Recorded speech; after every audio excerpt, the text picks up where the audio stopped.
Estábamos con el tema de los medios de solución de conflictos internacionales. Habíamos visto que son de 3 clases, ¿verdad? Se dividen en medios pacíficos y o diplomáticos, en el mismo nivel, medios jurídicos y medios coercitivos. Como ustedes saben, en la convivencia internacional muchas veces surgen conflictos por las diferentes relaciones que tienen los estados. El derecho internacional proporciona determinados medios para poder solucionar esas controversias, que van de lo pacífico a lo coercitivo, ¿verdad? Los medios pacíficos, ya los vimos de la vez pasada, pues, y corresponde básicamente a lo que es la negociación, los buenos oficios, la mediación, la investigación, la conciliación.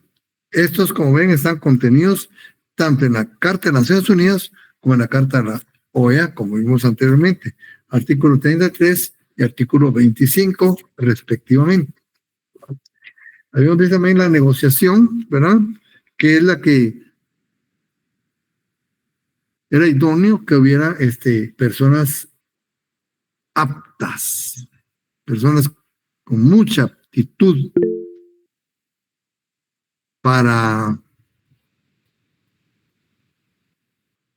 estar en ese tipo de situaciones.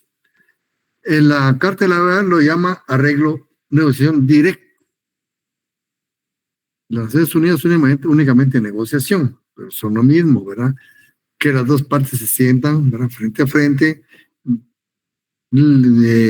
analizan sus diferencias, importantemente sus similitudes, sus coincidencias y llegan a un arreglo final. Pero para eso se necesitan gentes que conozcan, pues. No es cualquier persona que puede sentarse, personas muchas veces versadas en un asunto muy específico, especialistas, ¿verdad? Entonces, la base o característica de la negociación está en la aptitud. No actitud, aptitud de apto. Y ahí vienen los buenos oficios. Pues si no llegan a un acuerdo a través de la negociación, se rompe la negociación, como le llaman,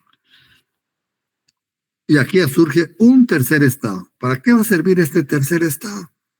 Este tercer estado literalmente sale en la búsqueda de las partes de conflicto. ¿Por qué? Porque ese rompimiento de la negociación es peligroso. Puede llevar a una escalada más violenta, ¿verdad?, en la controversia. Y como ustedes ven, no afecta solo a los países que se enfrentan, afecta a muchos, pero ahora con la globalización, ¿verdad? Entonces, este tercer estado lo contacta a las partes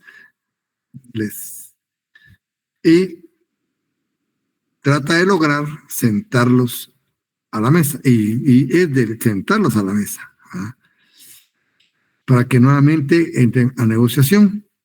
¿Qué hace el tercer estado? Pues los contacta, los convence, los sienta nuevamente a la mesa para que sigan con la negociación, pero se sale del lugar. Incluso les ofrece un lugar neutral, que es lo más idóneo, ¿verdad? Un lugar neutral, les proporciona ese lugar, les proporciona la logística, todo lo necesario, ¿verdad?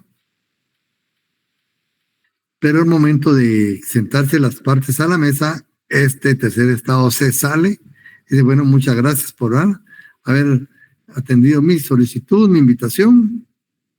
Que Dios los ilumine, con permiso. Se sale. No participa, no entra.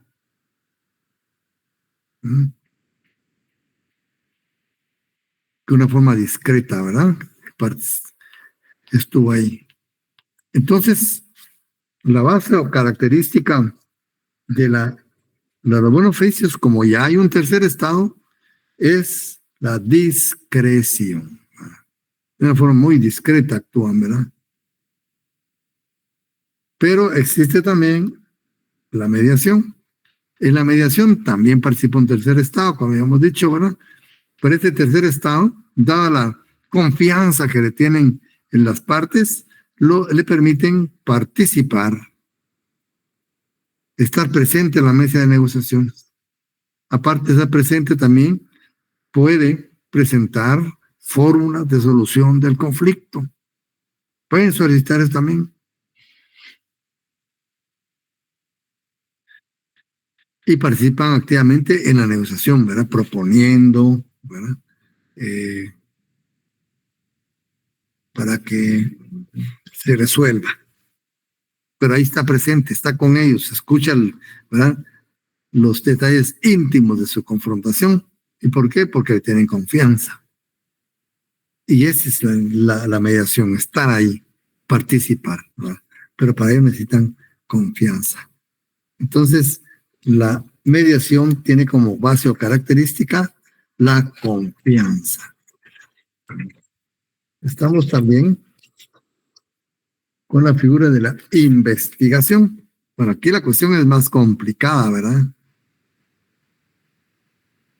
Que tienen que, para llegar a una solución del conflicto, para hacer una solución, hay que analizar. Pero ese análisis no se tiene al alcance. Entonces hay que crearlo, hay que elaborarlo. Y para eso se establece una comisión de investigación. Obviamente, propuestos por cada parte. Este se llama comisión de investigación. Van a investigar cuestiones de hecho. Van a investigar únicamente hechos. Eso es lo importante. Estos miembros de la comisión de investigación gozan de los privilegios e inmunidades diplomáticas, gozan de estatus diplomático en el ámbito internacional. Entonces, esta comisión lo que va a hacer es investigar hechos, lo que vea, ¿verdad? Y termina pues con un informe. En el informe no deben introducir juicios de valor, ¿verdad? Ni declaración con cuestiones referentes a inocencia o culpabilidad de alguien. Eso no se puede hacer. Porque si hacen manifestaciones de valor en su investigación y pronunciamientos sobre cuestiones relativas a culpabilidad e inocencia, ya no sería un informe, sería un fallo, pues, una sentencia. Eso no se puede hacer, ¿verdad? Y así terminan con el informe final adoptado por mayoría. Pero también existen los medios jurídicos a través de tribunales internacionales, fallos judiciales, pero también a través de tribunales de arbitraje, laudo arbitral. Entonces, las controversias internacionales pueden también solucionarse a través de un fallo judicial o laudo arbitral.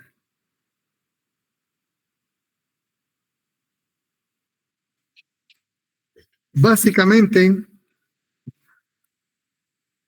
vamos a mencionar solo, ¿verdad?, a la Corte Internacional de Justicia. Acuérdense que tiene dos funciones. La función consultiva que ustedes pueden leerla en el volumen que les vendan de la convención, no, del Tribunal Penal Internacional, de la Corte Penal, perdón, de la Corte Penal Internacional, Estatuto de Roma. Ahí pues verán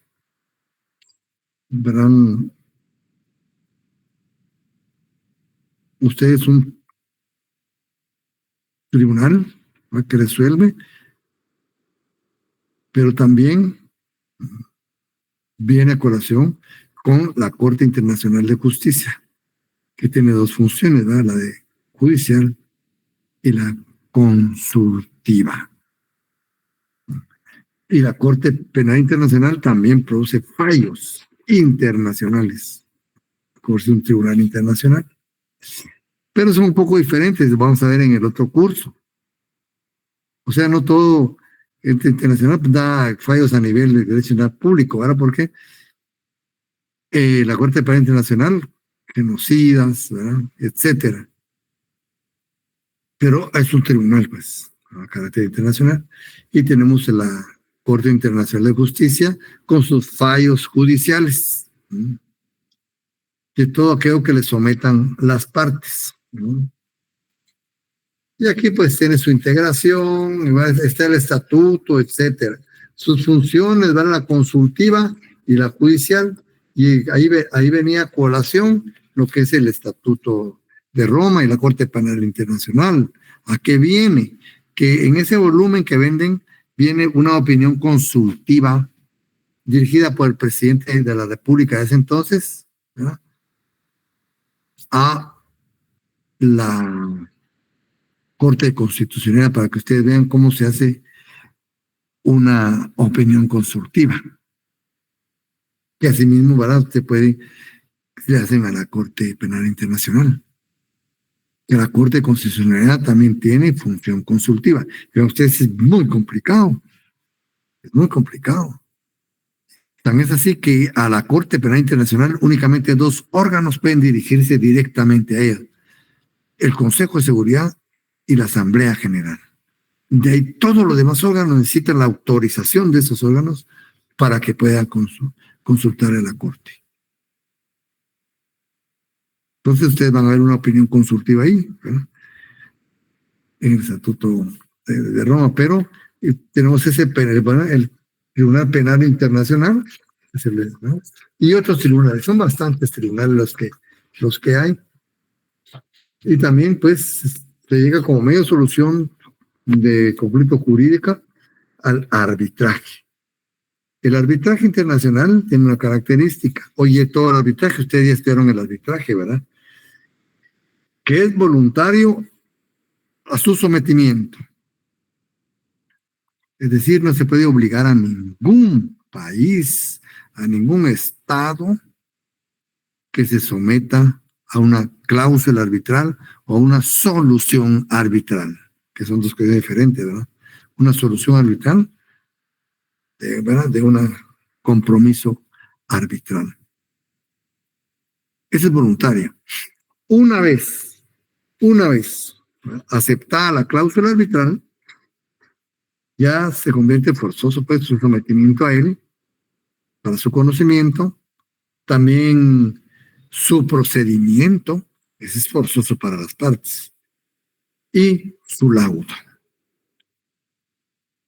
El laudo arbitral, ¿verdad? Dice, el arbitraje consiste en someter una divergencia internacional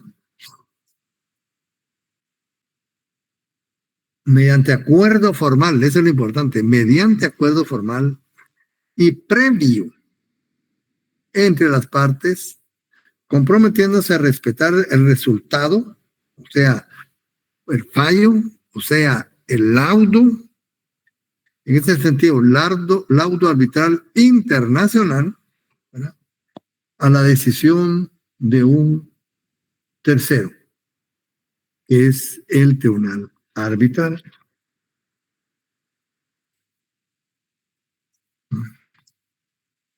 Es también, pues, derecho internacional, ¿verdad? Pero el arbitraje se clasifica en dos: arbitraje ocasional y arbitraje institucional. Arbitraje ocasional y arbitraje institucional.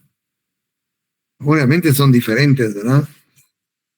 Eh, el arbitraje ocasional, de aquí el doctor, es aquel en el cual las partes, al fracasar utilizando los medios, finalmente deciden de común acuerdo y voluntariamente, previo a un pacto, en el cual se harán constar las condiciones y la voluntad de acatar el fallo, de someter sus diferencias a la decisión arbitral.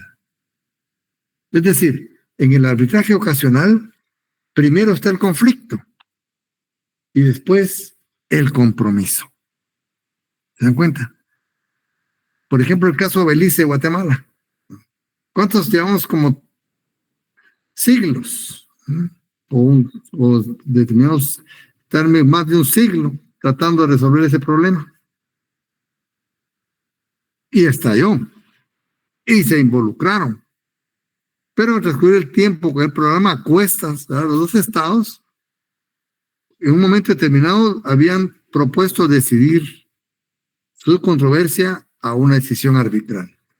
Ese era un tipo de arbitraje ocasional, porque primero sea el conflicto y después el compromiso. Este arbitraje ocasional, por esas características, es curativo. Tiene naturaleza curativa. Arbitraje ocasional, ¿verdad? No existe cláusula arbitral cuando estalla el problema. El arbitraje institucional dice esa carta en el cual las partes se basan en un documento común en un tiempo en el cual el conflicto no existía. Ellos podrían decir, bueno, algún día podremos caer en conflicto, ¿verdad? ¿Y cómo vamos a resolverlo? Sometámonos a una cláusula arbitral. Y se someten, pero están de buenos amigos, ¿verdad? Caminando bien y todo. Pero como son muy precavidos, ¿verdad? Adoptan y firman una cláusula arbitral de compromiso, ¿verdad? Para someterse al conocimiento de este tribunal. Se dice arbitraje institucional. Es aquel en el cual las partes se basan en un documento firmado y de común acuerdo, en un tiempo en el que el conflicto no existía, ni específica ni generalmente. Puede tratarse en este caso de algún convenio, un tratado internacional bipartito o multipartito frente a un bueno, etcétera. ¿A qué vamos acá? Ya dijimos que el arbitraje ocasional es primero el conflicto, después el compromiso, es decir, tiene carácter curativo. En este caso, primero es el compromiso, después el conflicto. Este tiene carácter preventivo.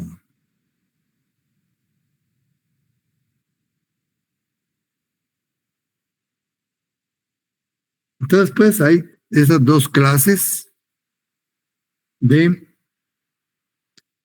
arbitraje. El ocasional, primero el conflicto, después el compromiso, carácter curativo. Y el institucional, primero compromiso, después el conflicto, carácter preventivo.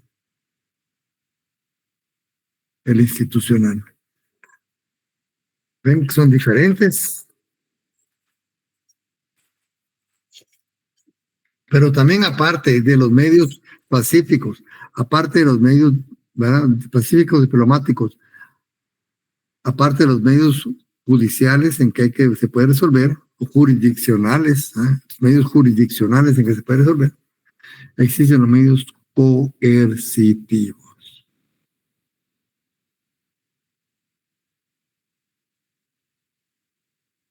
Medios coercitivos. Estos son retorsión, represalias, boicot,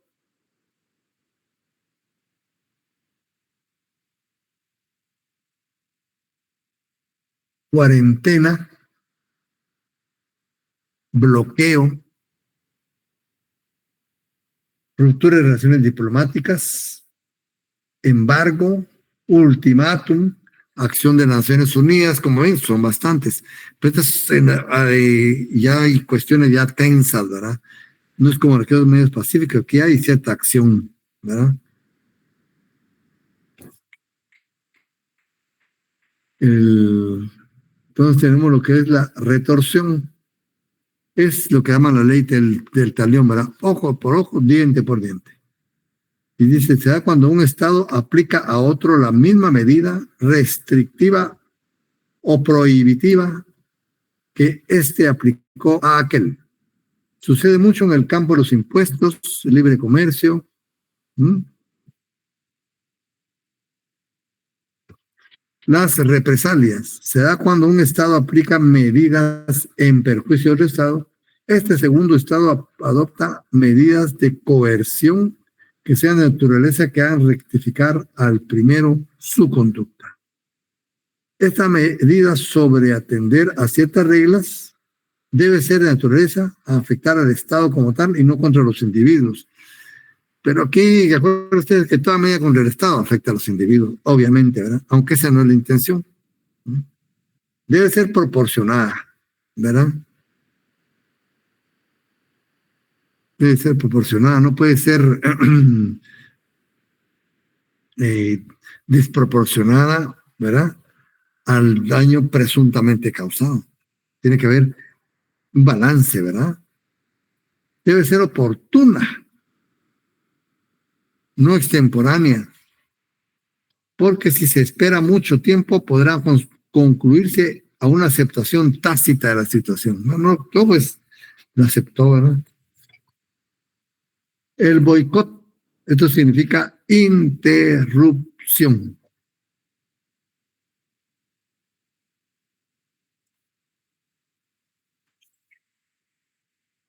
El boicot es la interrupción de relaciones comerciales. Comerciales. Puede ser oficial y particular. Oficial o estatal es cuando el Estado, por una ley o acción compulsoria, obliga a sus ciudadanos a interrumpir sus relaciones comerciales con otro Estado. Particular es cuando son los individuos, ¿verdad? No el Estado, que concertadamente por medio de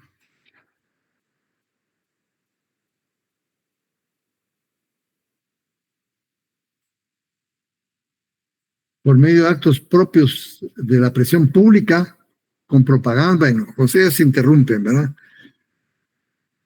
Eso es lo que le están diciendo. Cuba no es un bloqueo, no es un bloqueo, es un boicot. La cuarentena, este ya es un poco más complicada. La cuarentena se da en tiempos de preguerra. Ustedes ven si oyen los tambores de guerra, ¿no? Así, en ese instante es cuando la cuarentena tiene su plena validez. Porque se entra al control, ¿verdad?, de rutas aéreas, marítimas, terrestres, ¿no? Y se ejerce el derecho de requisa, que ahí es revisar, pues, revisar buques, ¿verdad?, trenes. Eso crea mucha tensión, pero el peligro es tan inminente que vale la pena, pues, ¿verdad? Bueno, la medida por ese camino. Entonces, se hace en momentos de mucha tensión, de preguerra, ¿verdad? Es selectivo, ¿verdad?, solo con lo que le pertenece al Estado, ¿verdad?, que está en controversia, eso les van a revisar. Y pues estamos frente a una situación muy delicada, ¿verdad?, de guerra inminente.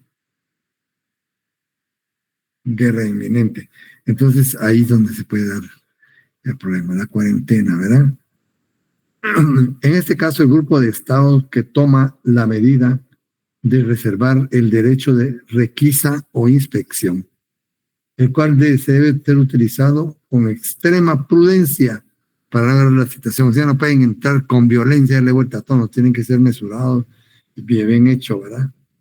La cuarentena puede ser total o parcial en el sentido de afectar a los medios de comunicación de cualquier nacionalidad o solamente a unos medios determinados de determinados estados. Este medio pone a los estados a un paso de la guerra porque significa intervención, lesión de dignidad nacional, etcétera.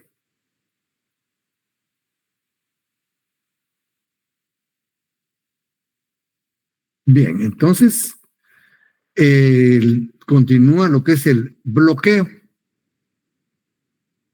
Dice aquí, generalmente es una táctica empleada durante el desarrollo de una guerra. Aquí hay conflicto, ¿verdad?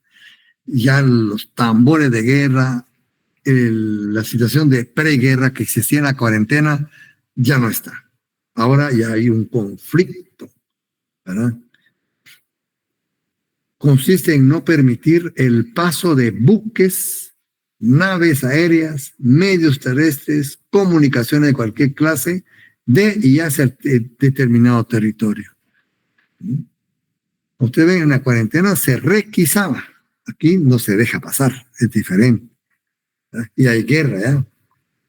Es en sí un medio violento. Es un medio coercitivo muy delicado y por su propia naturaleza afecta a culpables e inocentes, ¿verdad? Es también un acto de guerra. En sí mismo es un acto de guerra el boicot. Es simplemente, ¿verdad? Dejar de detener, pues, ¿verdad? No dejar que, ¿verdad?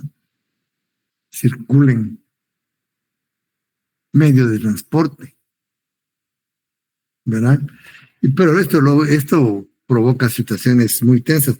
Si de la cuarentena ya hay tensión, ¿verdad? Que es menos invasivo, no digamos lo que es el boicot. También viene ruptura de relaciones diplomáticas. Ruptura de relaciones diplomáticas. Esto se dio últimamente entre México y Ecuador. Con ese caso de la Embajada de España, ¿verdad? Perdón, de la Embajada de México en el Ecuador, cuando fueron a sacar por la fuerza a un ex vicepresidente que había sido sentenciado. ¿Mm? Y México pues le dio apoyo y como eran de la misma línea, de la izquierda latinoamericana, irrumpen ahí. Entonces México se molestó, ¿no? Porque manciaron su embajada. Entonces rompen relaciones diplomáticas. ¿Y qué hacen con ellos? No hay declaración, simplemente retiran al personal, nada más. Y lo repatrian o lo pasan a otra embajada de otro país, ¿verdad?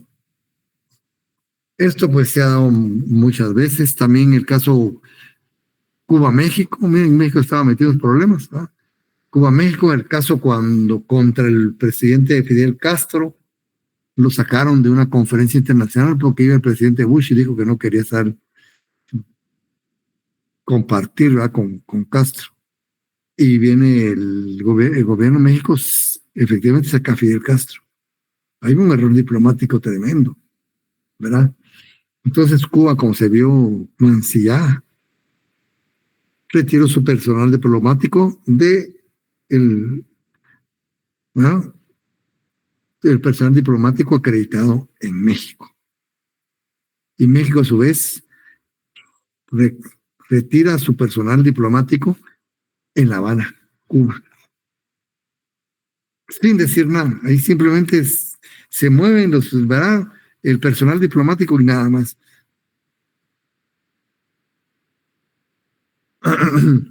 Entonces, pues este es también un medio bastante violento, ¿verdad?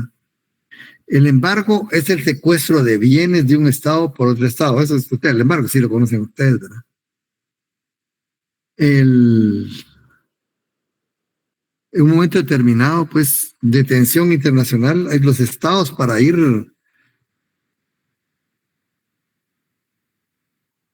enfrentando la situación, ¿verdad? Adopta determinadas medidas y llega a esto. Incluso se dio en la guerra de Ucrania-Rusia, porque los países como Estados Unidos, Francia, Canadá, eh, confiscaron y, ¿verdad? Empresas rusas y se quedaron con sus activos ustedes, millonadas. Vino Rusia, a su vez, ¿verdad? Decretó el embargo también de los bienes que pertenecían a súbditos de otro Estado. Empresas enormes, dice. Parece que eran empatados o hubo ahí ves un balance de quién salió ganando con esta medida. Si Rusia, con los bienes de otros países, ¿verdad? O los países de Occidente que embargaron fábricas, industria y dinero, ¿verdad? De Rusia que andaba pues circulando por esos estados. Ese es el embargo, ¿verdad? Secuestro de bienes sí hicieron de ellos, pero Rusia a su vez le responde igual.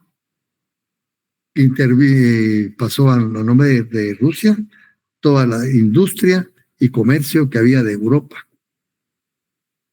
Y en esas están, ¿verdad? Eso se le llama embargo. Embargo. El ultimátum, este ya es una cuestión muy complicada. Se quiere ver sobre, o sea, los últimos pasos previo a la guerra. Entonces el ultimátum es una intimidación, dice, intimidación, ¿verdad? Es una intimidación que un gobierno dirige a otro por medio de una nota diplomática. Fíjense, como proposición final. ¿Previo a qué? ¿No? Ese es el problema. Como proposición final respecto a una divergencia que lo separa. Bueno, pero ¿para qué le traslada esa nota? Porque ahí le va a requerir que acepte determinada fórmula de solución. Posiblemente, ¿verdad?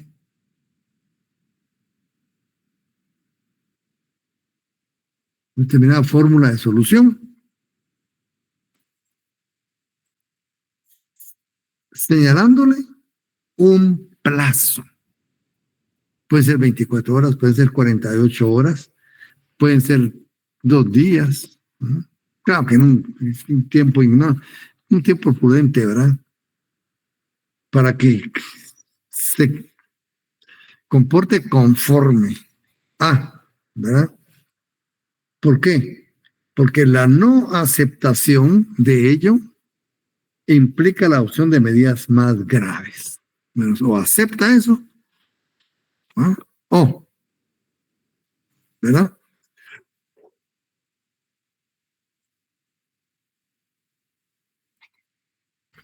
Entonces, ese ya es un problema, ¿no? Ustedes. Muy, muy. Entonces dice acá, es una intimidación que un gobierno, un Estado, de Estado, dirige a otro por medio de una nota diplomática, como proposición final. O sea, pues este es lo último que le digo antes de ir a la guerra. Antes de la guerra, por favor lea esto, ¿verdad? Con respecto a una divergencia que lo separa, requiriéndole aceptar determinadas fórmula o solución dentro de un plazo determinado. siendo entendido que, y esto es importante, siendo entendido que la no aceptación implica la adopción de medidas más graves. Esta aquí la cuestión pues ya se tornó muy complicada, ¿verdad ustedes? Ya estamos hablando de situaciones ya bélicas. Y si el otro no acepta el ultimátum, ¿qué pasa? Se desarrolla una escena totalmente violenta, ¿verdad? Con el ultimátum. Ese ultimátum se lo dirigió Estados Unidos a España en la guerra de 1898. No quiso. ¿Y qué? Si usted no sale de la guerra, entramos nosotros de Estados Unidos. Y no salió. Y entró a Estados Unidos. Pero se quedó con el mandado también, ¿verdad? Entonces, como ven, en el mundo sí existe. Y este documento se ha dado. Y crea mucha tensión. Demasiado, ¿verdad? También la acción de las Naciones Unidas. Se da el caso, en casos bien determinados, en los cuales la paz del mundo y su seguridad están amenazados o bien en situaciones que originarían fricción o controversia internacional. Para cada situación, la Carta de la ONU prevé diferentes medidas bien precisas. Esta es acción de Naciones Unidas, ¿verdad? En caso, ¿verdad? En el ámbito internacional. En caso de amenaza a la paz y seguridad y la seguridad, intervención del Consejo de Seguridad. En caso de situaciones que signifique fricción, intervención directa del Consejo de Seguridad. Consejo de Seguridad. Y 3, en caso sumamente grave para la paz y la seguridad y de la humanidad, la intervención armada tal como sucedió en Corea, en Irak, ¿verdad? Ya se pide aquí pues la intervención armada. Hay una escala, ¿verdad? Como ven, hay muchas formas, ¿no?, de convivencia internacional, incluso dentro de la controversia.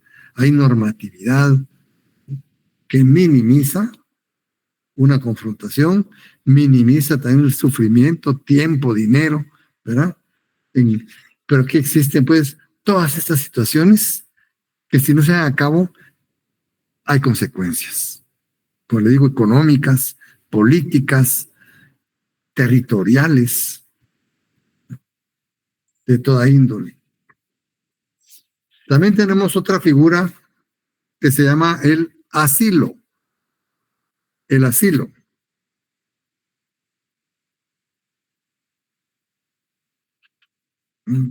El asilo.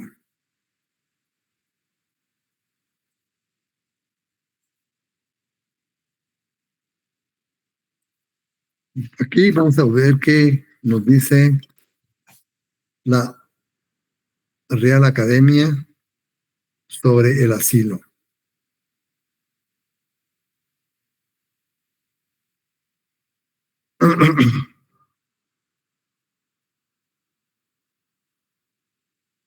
Algo aquí tiene, me acuerdo que hice una cuestión muy...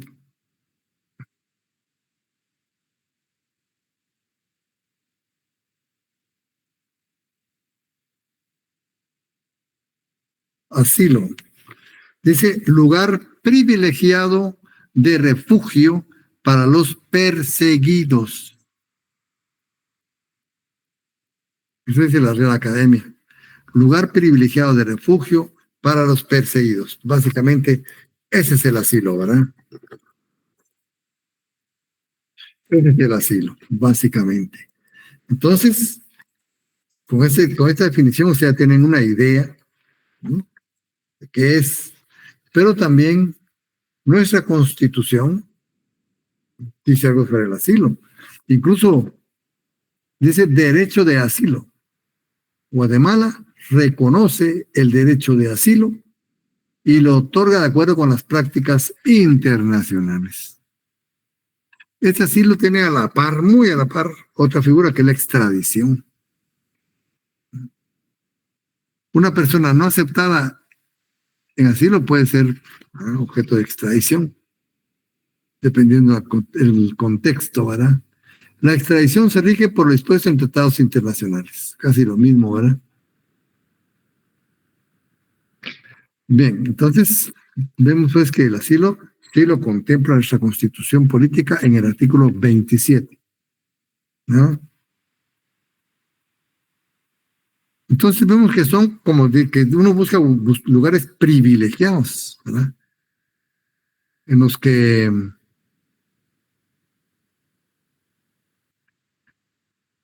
el gobierno no pueda ingresar, no puede intervenir, y se pide un salvoconducto después. Hay un caso de Raúl Aya de la Torre del Perú, un dirigente peruano que estuvo bastantes años en ese proceso de asilo. No crean que es inmediato, eso muchas veces lleva décadas. Con este Aya de la Torre llevó buenos años, ¿verdad? Entonces, es una institución de protección hacia las personas. Dice, asilo es una institución cuya aceptación y aplicación ha florecido particularmente en América Latina.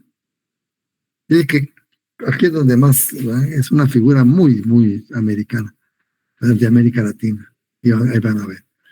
Entonces, ha florecido particularmente en América Latina porque se usan refugio en lugar de asilo. Bueno, entonces aquí vamos. Estados Unidos nunca ha sido muy entusiasta en este respecto, aun cuando ocasionalmente ha concedido asilo, ¿verdad? Diplomático en Etiopía, en España y en Hungría. En tales casos los caracteriza como huéspedes diplomáticos. ¿Sí? Huéspedes diplomáticos. Los países europeos también, ¿verdad? Tienden a no reconocer su existencia, ¿verdad? Con excepción de España. Bueno, ¿se dan cuenta? Entonces, esta figura, pues, es muy importante. Ustedes conocen a Julian Assange, ¿verdad? Él estuvo cabal bajo la figura del asilo y no puede tocar el país asilante, ¿verdad? Entonces, hay muchos instrumentos internacionales, ¿verdad? Sí, Fernando.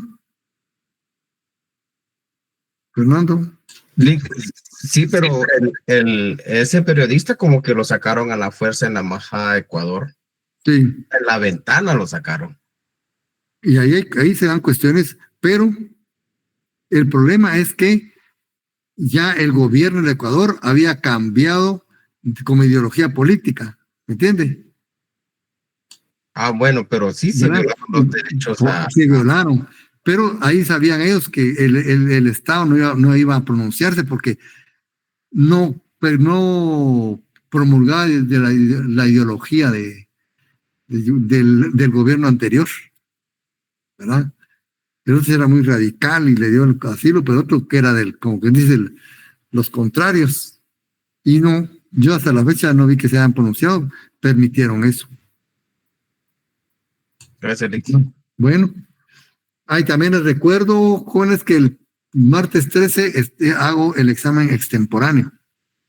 Para los que no, vamos a hacer el viernes 13 el examen. Bien, dicho esto, pues continuamos. Y pues hay muchos instrumentos internacionales, ¿verdad? Que reconocen esta figura, pero también y hay países que no la reconocen, ¿verdad? Pues tienen otro nombre. Aquí da una definición el doctor: el asilo es el amparo, ¿verdad? Pero pues el instituto de amparo o protección, ¿verdad?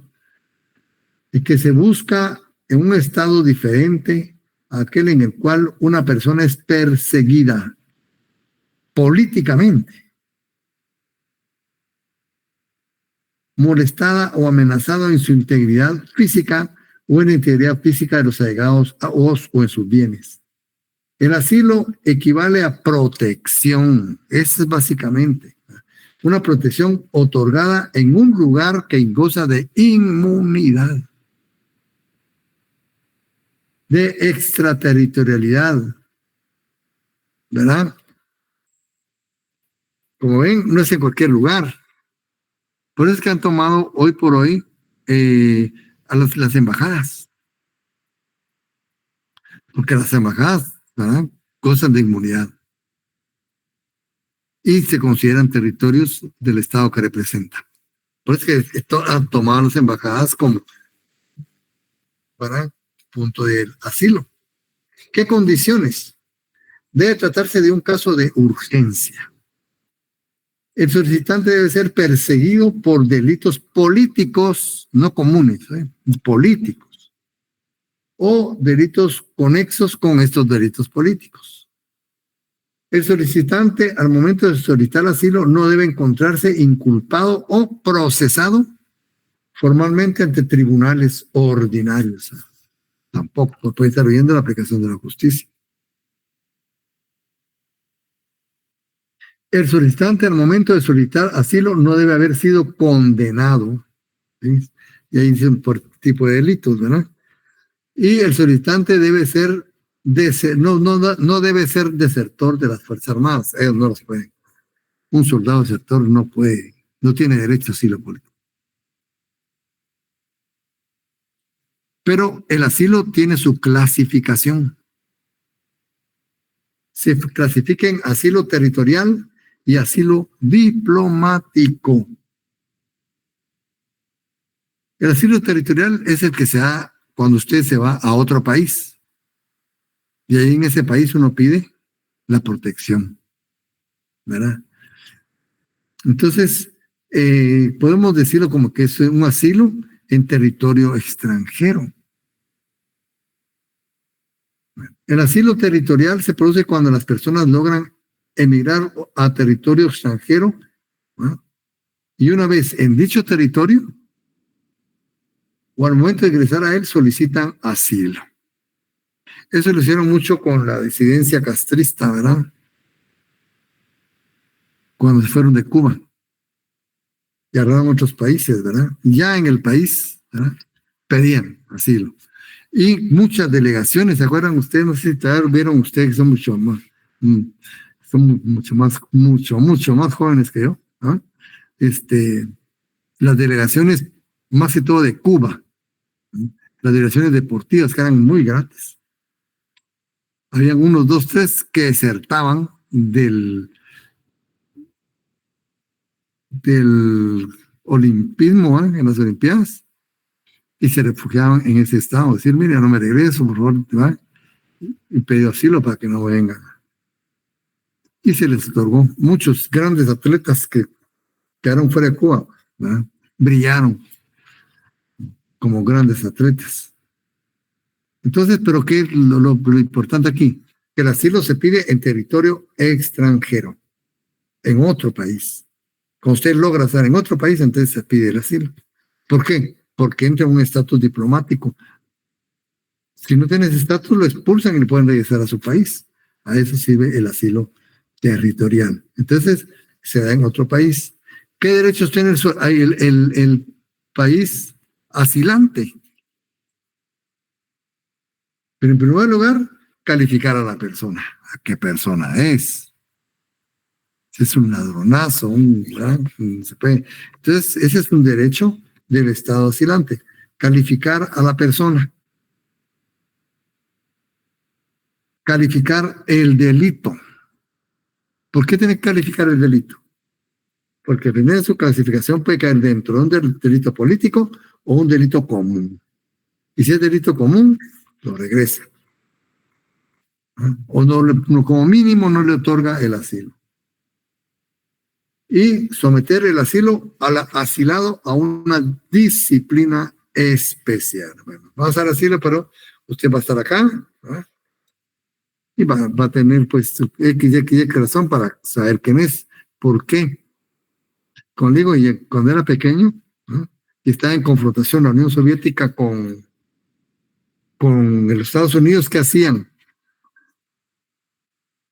Habían personas que pedían asilo, ¿verdad?, pero eran espías o agentes encubiertos. de tanto de Rusia a Estados Unidos como Estados Unidos a Rusia. Por eso eran muy rigurosos en otorgar asilo, porque muchas veces se metieron un alacrán a la camisa. Sí, era Fernando Choc. Yo me acuerdo, no sé si aplicaría el caso de Elian González, no sé si se acuerda que un niño, Niño, sí, sí, ¿verdad? No sé si, yo creo que hubo una lucha ahí entre Cuba y Estados Unidos también. así es. Y él ganó Cuba porque se regresó a Cuba, Sí, sí, sí, me acuerdo yo. ¿verdad? Pero ese sí era un caso típico de asilo. ¿Mm? Ese fue un caso típico de asilo, así es exactamente, ¿verdad? Y se ha dado, en Europa se da mucho también, pero no lo tienen como asilo, sino le dan otro nombre, como refugiado, ¿verdad? Y el asilo diplomático, que es que se da en las embajadas, cuando se irrumpe en una embajada y uno pide protección al Estado, porque se consideran las embajadas territorio del Estado que ondean, de ondean de la bandera, ¿verdad?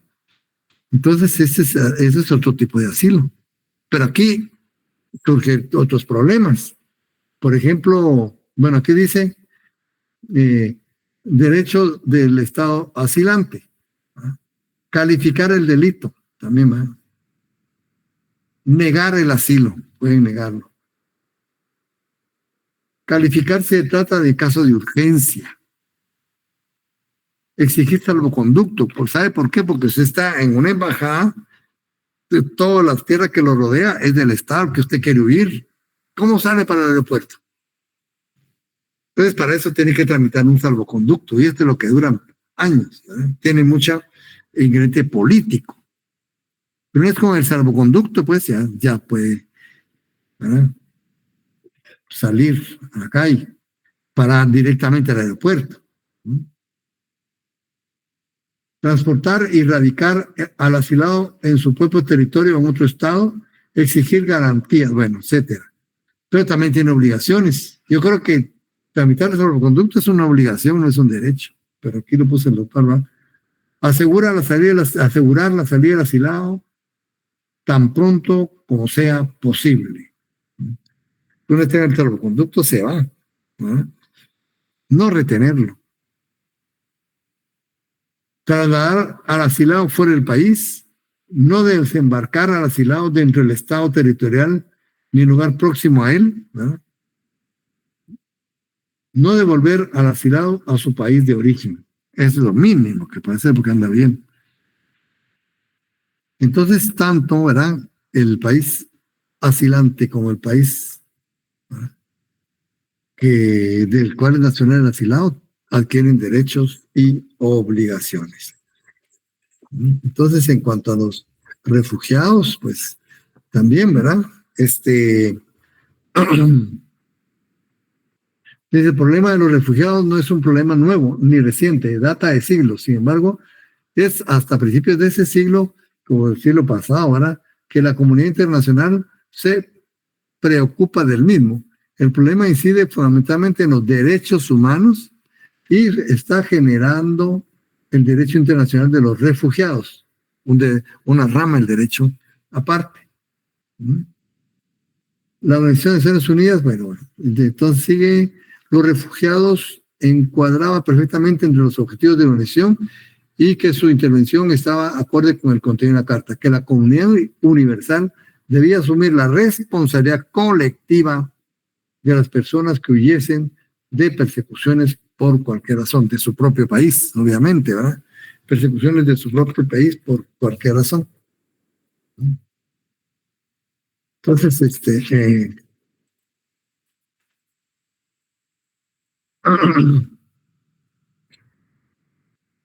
tenemos también,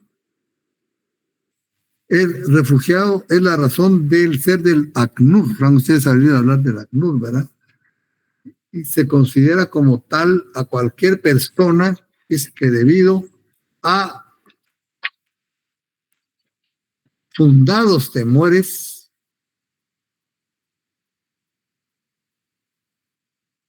hacia su familia, hacia sus bienes, busca refugio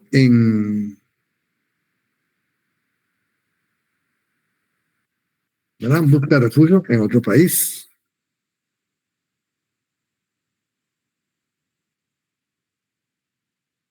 Este ACNUR, pues, es la agencia especializada de la ONU para los refugiados en el mundo, ¿verdad? Entonces, la convención, bueno, hay una convención, ¿verdad?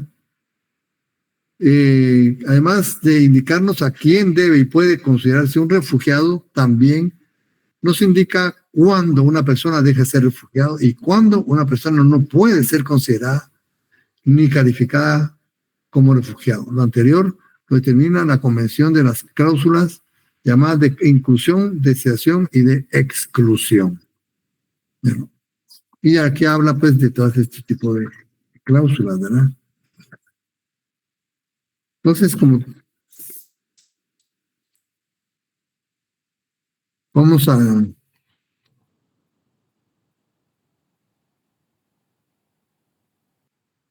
dejar aquí, compañeros, pues ya casi, ya el martes, como les digo, hacemos el examen extemporáneo, nuestra última clase, y les voy a hablar del examen, y este fin de semana, pues ya vamos a tener los resultados, que ya falta la mitad de la clase más grande, ¿verdad?